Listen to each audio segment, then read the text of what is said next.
าเบิ่งมังโม่เนาะที่ว่าได้โพสต์เป็นมื้อเสาร์นี้แล้วก็เกิดกระแสเนาะหลายคนก็หาว่าสร้างภาพสร้างกระแสเฮ็ดหาตัวจังซั่นจังซี่เนาะนี่จังว่าเฮ็ดมาพาให้เบิ่งหลายคนก็ยังไม่พามาเบิ่งเนาะนี่พอที่มันออกจากมังโม่มันนี่ยังกดอยู่เนาะเดี๋ยวจะลองพาไปข้างในเนาะว่ามันจะเป็นจังไดหาลุงนะครับมันยังโอ้ฝงเลยโอ้สิเว้าสิว่าจังได๋ก็มีเนาะหาว่าเฮาอยากโจมตีนั่นน่ะแนวนี้เฮาก็บ่ได้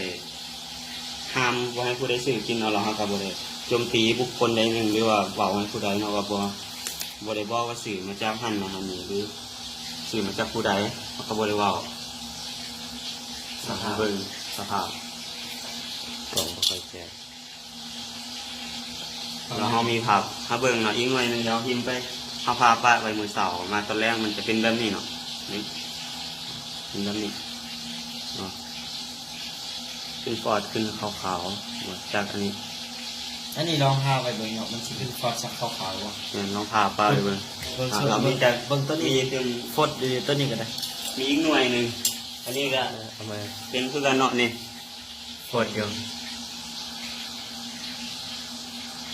แต่ว่าถ้าเป็นมงโมปกติเนาะเพราะว่ามันได้ครับกันก็หบแล้วมันแตกหรือมันเน่ามันก็อาจจะเป็นฟดแบบนี้คือกันแต่ว่ามันจะบ่มีฟอดแบบแนวนี้เนาะแบบขาวๆแบบคือฟองสบู่เนาะเอาก็ได้คิดว่ามันเอานมเอาอย่างใส่ก็ว่าไปเนาะหลายคนก็ว่า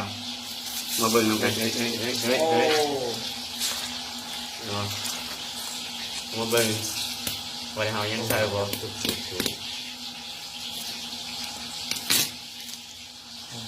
หมูจีน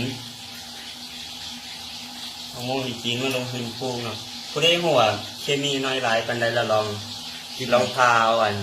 มังโมจีนได้ซื้อมังโมจีนแบบนี้มังโมอีเป็นแบบนี้ที่เป็นมังโมจีนกับซื้อมังโมดำที่มังโมที่เขาจะนำเอามาแต่ไต่เนาะคือว่าแบบคนลาวของปู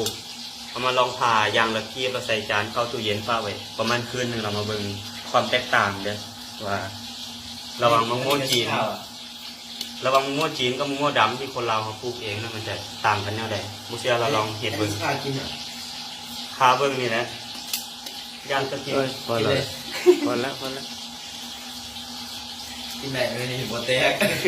เลยนี่บ่แตกอันนี้บ่หันเป็นหยังนี่อันนี้บ่หันมันมีปฏิกิริยาอย่างนั้นอันนี้เฮาซื้อมาได้ใช้ยาเนาะมังโมนี่กินไปแล้วเรียบร้อยกินไปแล้วก็มีพาซูมูกินไปแล้วตัวเองกินนำมาแต่ใช้ยาเนาะเฮาก็บ่ฮู้ว่าเขาใส่หยังมาแล้วเฮาก็บ่ได้เอาหยังใส่บ่ได้ว่ามีเจตนาสร้างกระแสหยังแต่มันคือความจริงกินได้บ่กินบ่สำหรับบางคนก็บ่โซมโนหยังด่าอย่างเดียวด่าหาว่าสร้างกระแสนี่ก็เฮาพาป้าไว้อันนี้เอามาทิ่มแล้วเนาะอันนี้คือว่ามันซ้ำมือแล้วมันก็จะเน่าแต่จะออกฟอดขาวโอเคเนาะเบิ่งเอาเด้อพักแซ่ไปหาผู้ที่มักจมมาหาว่าเราสร้างกระแสเด้อผู้ที่บ่ได้มีเจตนาที่จะโจมตีไม่ขาเนาะก็เข้าใจอยู่ว่าซุมื้อนี้ก็เศรษฐกิจก็บ่ดีก็มันคือความจริงเนาะแล้วก็บ่ได้ห้ามว่าผู้ใดสิซื้อกินหรือผู้ใดสิขายก็แล้วแต่เนาะอันนี้คืออยากให้ฮู้ไว้ว่าเฮาก็ซื้อมาคือกัน